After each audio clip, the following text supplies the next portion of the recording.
Hi అండి, నమస్తే. నేను మీ Malleswari. Welcome back to Malleswari kitchen. ఈరోజు ఒక స్నాక్ రెసిపీ చేసి చూపించబోతున్నానండి.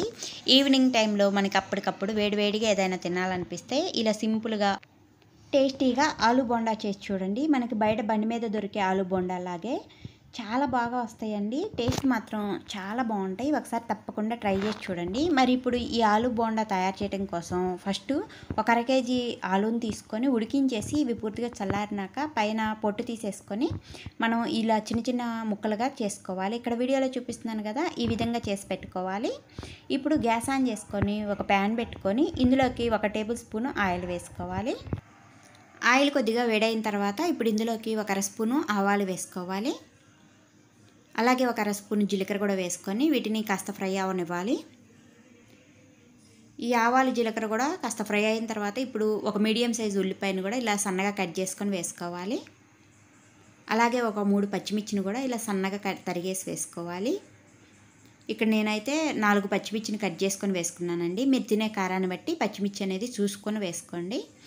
ఇప్పుడు ఇందులోకి 2 రెమ్మల కరివేపాకును కూడా సన్నగా కట్ చేసుకొని వేసుకోవాలి. ఇలా కరివేపాకు వేసుకోవటం వల్ల మంచి ఫ్లేవర్ అనేది వచ్చిందండి ఈ బోండాకి. ఇలా కరివేపాకు కూడా వేసుకున్నాక ఇవి కాస్త పచ్చివాసన పోయేంత వరకు ఫ్రై చేసుకోవాలి. ఇలా ఫ్రై అయిన తర్వాత ఇప్పుడు ఇందులోకి ఒక 1/2 టీ స్పూన్ పసుపు వేసుకోవాలి. ఇలా పసుపు కూడా వేసుకున్న తర్వాత మీరు కావాలనుకుంటే ఇక్కడ 1 అర స్పూను అల్లం వెల్లుల్లి పేస్ట్ కూడా వేసుకొని పచ్చివాసన పోయేంత వరకు ఫ్రై చేసుకోవచ్చండి. నేను మాత్రం వేయలేదు, మీరు కావాలంటే వేసుకోండి. ఇలా పసుపు కూడా వేసుకున్న తర్వాత ఇంకా డైరెక్ట్గా 1 అర స్పూను గరం మసాలా, 1 అర స్పూను ధనియాల పొడి వేసాను. ఇలా వేసుకున్న తర్వాత 1 అర స్పూను కారం, మనం పచ్చిమిర్చి కూడా వేసుకున్నాం కాబట్టి కారం అనేది చూసుకొని వేసుకోండి. నేనైతే 1 అర స్పూను వేసుకొని ఒక అర నిమిషం పాటు ఇవి కొద్దిగా పచ్చివాసన పోయేంత వరకు ఫ్రై చేసుకోవాలి. మరి హైలో పెట్టకుండా మీడియంలో పెట్టేసుకొని మంటని ఇలా ఫ్రై అయిన తర్వాత ఇప్పుడు మనం ఉడికించి పెట్టిన ఆలూని వేసుకోవాలి. వేసుకొని ఈ మసాలాలన్నీ ఆలూలో కలిసేంత వరకు ఒకసారి బాగా కలుపుకోవాలి. ఇప్పుడు ఫ్లేమ్ సిమ్లో పెట్టేసుకొని ఈ ప్రాసెస్ చేసుకోవాలి. ఇలా బాగా కలుపుకున్న తర్వాత ఇప్పుడు ఇందులోకి రుచికి సరిపోయిన సాల్ట్ వేసుకోవాలి. ఇలా సాల్ట్ కూడా వేసుకున్న తర్వాత ఇప్పుడు ఈ ఆలు మిశ్రమంలో కలిసేంత వరకు బాగా కలుపుకోవాలి. మనం వేసుకున్న సాల్ట్ అంతా ఇలా కలిసిన తర్వాత ఇప్పుడు ఇందులోకి సన్నగా కట్ చేసి పెట్టుకున్న కొత్తిమీర కూడా వేసుకొని మరోసారి బాగా కలుపుకున్న తర్వాత ఇప్పుడు గ్యాస్ ఆఫ్ చేసుకొని ఈ మిశ్రమాన్ని పూర్తిగా చల్లారనివ్వాలి. చూడండి, వీడియోలో చూపిస్తున్నాను కదా, ఈ విధంగా బాగా కలిపేసి ఇప్పుడు గ్యాస్ ఆఫ్ చేసుకొని ఈ కర్రీ అంతా చల్లారేలోపు ఇప్పుడు బోండా వేసుకోవటానికి పిండిని రెడీ చేసుకుందాం. ఫస్ట్ ఒక మిక్సింగ్ బౌల్ తీసుకొని ఇందులోకి 1 కప్పు శనగపిండిని తీసుకోవాలి. ఇలా శనగపిండిని తీసుకున్న తర్వాత ఇప్పుడు ఇందులోకి ఒక 2 స్పూన్లు బియ్యం పిండిని వేసుకోవాలి.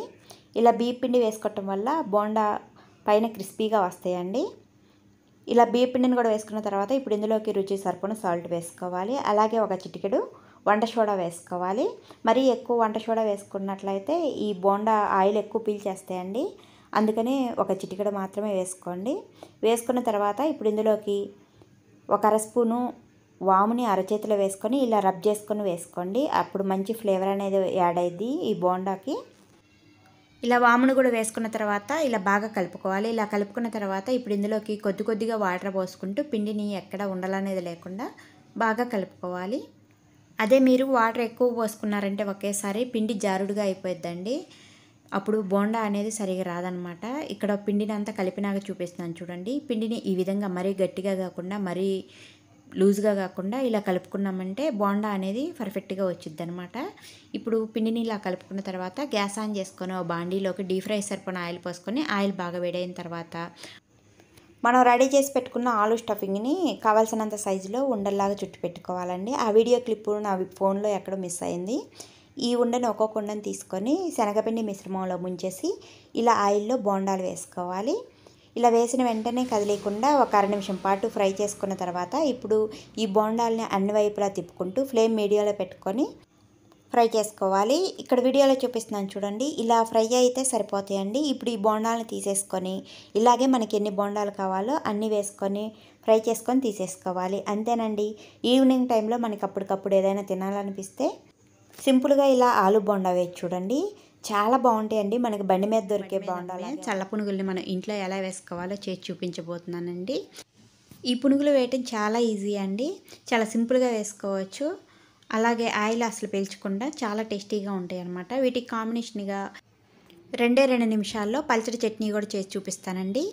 ఈ చట్నీతో ఈ పునుగులు తిన్నామంటే చాలా బాగుంటాయి అన్నమాట. మరి ఇప్పుడు ఈ పునుగులు చేసుకోవడానికి ఫస్ట్ ఒక మిక్సింగ్ బౌల్ తీసుకొని ఇందులోకి 1.5 కప్పు మైదా పిండిని తీసుకుంటున్నాను. మైదా తీసుకోవటం ఇష్టం లేని వాళ్ళు మైదా బదులు గోధుమ పిండి అయినా సరే తీసుకోవచ్చండి. ఇలా 1.5 కప్పు పిండి తీసుకున్న తర్వాత ఇప్పుడు ఇందులోకి మనం ఏ కప్పుతో అయితే పిండిని తీసుకుంటామో అదే కప్పుతోటి 3/4 కప్పు కొద్దిగా పులిసిన పెరుగుని తీసుకోండి. పులిసిన పెరుగు వేసుకుంటే ఈ పునుగుల టేస్ట్ అనేది చాలా చాలా బాగుంటుందన్నమాట.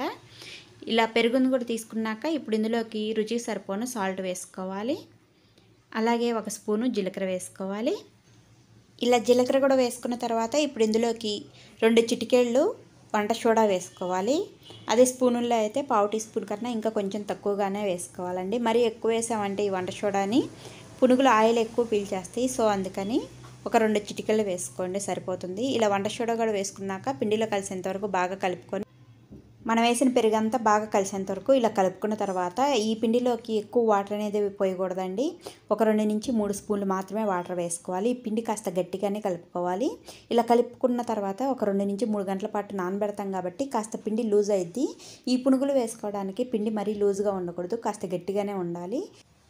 అందుకని ఒకేసారి వాటర్ని పోయకుండా కొద్ది కొద్దిగా పోసుకుంటూ పిండిని ఇక్కడ వీడియోలో చూపిస్తున్నాను చూడండి. ఈ విధంగా కాస్త గట్టిగానే కలుపుకొని ఇప్పుడు ఈ పిండిని 1 నిమిషం పాటు చేతితోటి బాగా బీట్ చేసుకోవాలండి. ఇలా బాగా బీట్ చేయటం వల్ల మనకి ఈ పునుగులు అనేది బాగా ఫ్లఫీగా బాగా పొంగుతూ వస్తాయి అన్నమాట. ఇలా 1 నిమిషం పాటు బాగా బీట్ చేసుకున్న తర్వాత ఇప్పుడు మూత పెట్టేసి 2 నుంచి 3 గంటల పాటు అయినా సరే పిండిని పులియబెట్టుకోవాలండి. ఇప్పుడు ఈ పునుగుల్లోకి పల్చడి చట్నీ ఎలా చేసుకోవాలో చేసి చూపిస్తాను.